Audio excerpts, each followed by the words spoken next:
Croeso'r gyfres o fideos yma sydd wedi cael ei ddatblygu gan y tîm deietegydd gymunedol Caerdydd a Fro. Fy enw yw Sian, rwy'n un o'r dietegwyr gymunedol sydd gweithio dy pobl i helpu rheoli eu pwysau. Dyma'r 4yd fideo yn y gyfres. Mae'r fideo yma yn edrych ar beth sy'n digwydd pan bod pobl yn dilyn deiet sydd ddim yn realistig y hir tymor. Bydd y fideo hwn yn edrych ar y egwyddor o deiet a metabolaeth. Pan bydd pobl yn meddwl am golli pwysau, maent yn aml yn meddwl am y gair deiet, ond beth mae hyn yn olygu ac yw deietau'n gweithio mewn gwirionedd. Mae'r rhan fwyaf o bobl sy'n cwrdd â nhw wedi ceisio reoli eu pwysau yn y gorffennol drwy fynd ar deiet, ac mae canoedd i ddewis ohonynt. Efallai eich bod wedi dilyn un neu lawer o deietau yn y gorffennol, yn y gobaith o golli pwysau. Efallai eich bod wedi rhoi cynnig ar hyn nifer o weithiau. Dyma rai enghreifftiau o'r hyn y mae pobl wedi rhoi cynnig arnynt.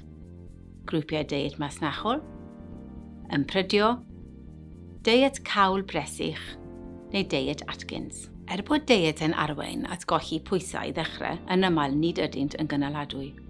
Y camer ydych chi'n y cymryd sy'n creu chwyddiant hwnnw, fel cadw cofnod o'r hyn rydych yn y fwyta. Meddyliwch am y degau yn y gorffennol lle rydych wedi ceisio newid eich deiet. Beth am hyn wnaeth weithio'n dda i chi?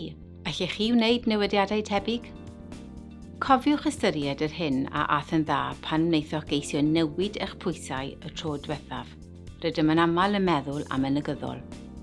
Peidiwch â gwneud hynny, ac unwaith y byddwch wedi gwneud y penderfyniad, peidiwch â phoeni os byddwch yn cael trafferth gydag un neu ddau newid y tro hwn. Efallai bydd yn cymryd amser i chi ddod i arfer yn nhw. Cadwch ati a byddwch yn garedi gyda chi. Efallai eich bod wedi clywed y term metabolaeth ochr yn ochr y deiet, ond beth mae'n olygu mewn gwirionedd? Beth am ni dreulio chydig o amser yn edrych ar hyn? Mae metabolaeth yn air sy'n disgrifio sut mae corff yn defnyddio egni. Os byddwch yn cael trafferth gyda'ch pwysau, efallai eich bod yn meddwl tybed oes gennych metabolaeth araf. Nid yw hyn fel arfer yn wir. Fel arfer, po fwyaf yw maint rhywun, po uchaf ei fetabolaeth.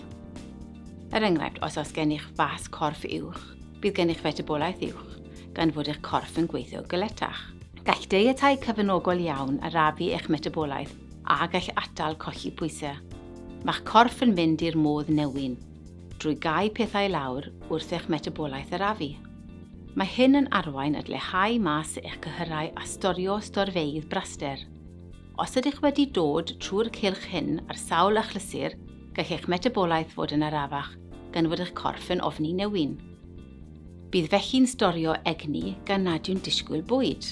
Mae'n dangos nad yw un dich yn addas i bawb, mae'n ymwneud â dod o hyd i'r hyn sy'n gweithio i chi. Byddwn nawr yn edrych ar y broses o'r hyn sy'n digwydd pan fyddwch yn fynd ar deiet cyfynogol. Ydych chi erioed wedi lleihau nifer y calorïau'n sylweddol ac wedi colli pwysau i ddechrau ac yn teimlo'n dda? Rydych yn debygol o barhau ar dich hwn am beth amser gan eich bod yn gwneud canlyniadau. Ydych chi erioed wedi cyfynygu eich calorïau'n sylweddol ac wedi dilyn reolau o ran yr hyn rydych chi'n cael ei fwyta a ddim yn cael eich fwyta? Dros amser efallai byddwch yn cael llon bol ar y deiet ac yn ysu i gael y bwydydd rydych chi'n colli neu ddim eich cael. Yna dawr am heion. Ydych chi erioed wedi gofyn i'ch hun pam ydw i'n rhoi fy hun trwy hwn? Does bosib bod yna ffordd arall. Beth yw'r pwynt? Rwyf eisos wedi methu. Man y man i mi fwyta'r hyn yr wyf am ei gael. Cofiwch mae hyn yn normal. Ar ryw adeg byddwch yn ildio, rhoi lan. Mae'r teimlad o eogrwydd a methiant yn gyffredin iawn. Pan byddwch yn rhoi'r gorau i ddilyn y deiet, byddwch yn rhoi'r pwysau yr oeddech wedi colli a mwy yn ôl. Y tro nesaf y byddwch yn ystyried deiet, bydd y cylch hwn yn dechrau eto. Mae'r cylch deiet hwn yn gyffredin iawn ac nid yw'n ateb hir dymor. Mae pobl yn aml yn gorgymlethu maith ac yn rhoi llawer iawn o bwysau arnynt eu hunain. Fodd bynnag, mae canolbwyntau a'r brydau reolaidd bod yn ymwybodol o faint dognau a deiet cytbwys yn gynllun cynaladwy a hir dymor ar gyfer cyflawni eich nodau. Gweler y ddolen isod i cael rhagor o bodaeth am deiet cytbwys. Mae bywyd yn aml yn brysur ac falle ddim yn troi mas fel eich eisiau. Gall dilyn cynllun deiet ychwanegu straen at eich bywyd bob dydd. Ein gobaith fyddai eich bod yn dechrau meddwl am fwyd mewn ffordd wahanol a eich ddarparu dewis. Hyblygrwydd a'r peth pwysicaf yw mwynhau eich bwyd. Gobeithio na bydd y fideo hwn yn fuddiol i chi.